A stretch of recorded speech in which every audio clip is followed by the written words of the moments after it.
broken my paper on how to do tough families.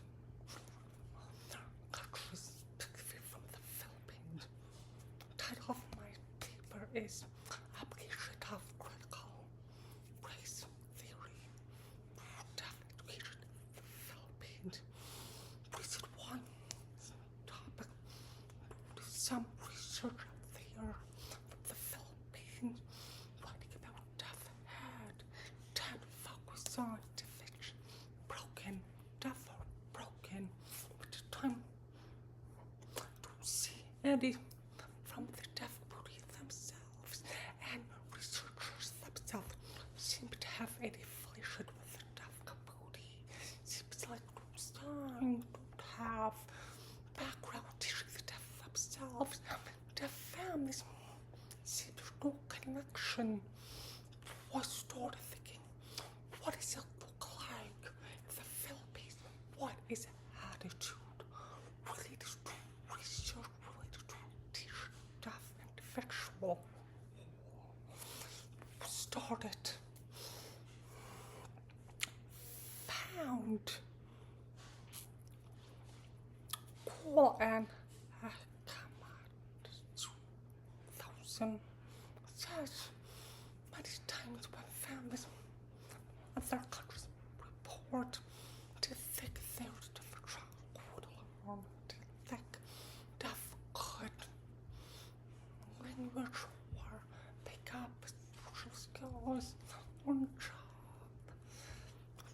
They think, oh, if no education placement, that's normal. That is true in some places. So worse at all 2022 does.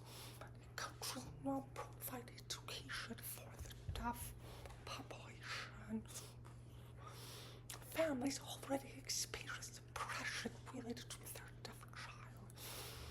So when they move to the US, they don't expect anything different to move to.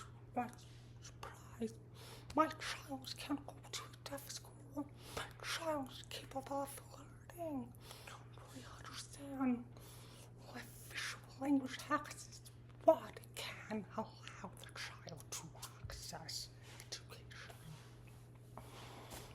Problem what?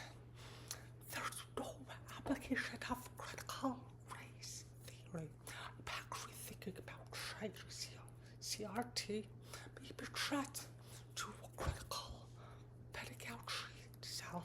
You have to try CRT because CRT itself has strong political impact with some readers, researchers, maybe resistant. But if I use critical pedagogy, or maybe a better approach.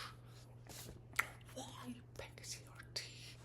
Because it has different tenets that will allow us to investigate why some kind of oppression allowed to keep going.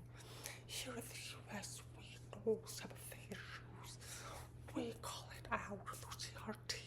But if we apply tenets to other countries, then we can see clearly there's a lot of violations going on. For example, CRT have counter-stories telling person who marginalized, they are forced to include it in research. If not, piece of violation in the research from the Philippines. Many researchers not have any feedback from the deaf themselves.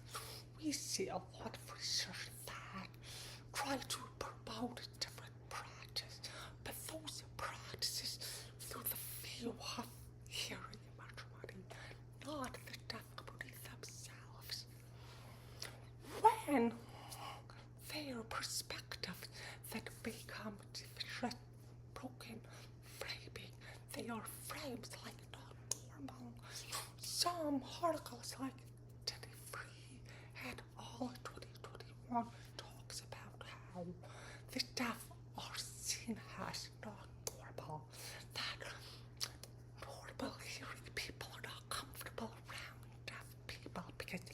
are different. They are not normal. That kind of lecture. Again. And simulation, wanting for the hearing, the deaf to simulate the hearing ability. Really interesting. I noticed in the US, we want to fix the deaf.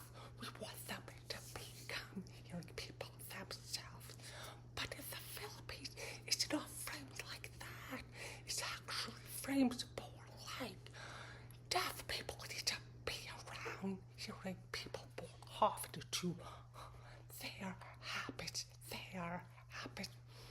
way of acting, their behavior. It doesn't mention the hearing aids implant speech therapy fixable. It only mentions need to be around hearing people more often to become more hearing-like, which I thought was interesting. It's a different way of framing how to fix the deaf. The goal is for the deaf to be around hearing people, not to be like them.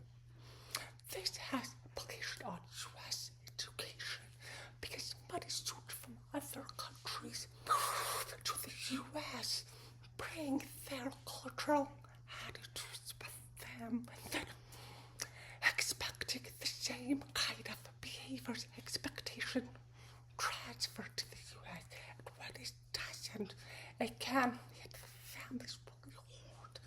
They don't expect the child to be able to achieve at a school. Such a situation. What does that mean? How can we change those attitudes? What can we do to approach families with a different kind of attitude? How can we educate successfully without taking their culture? That framed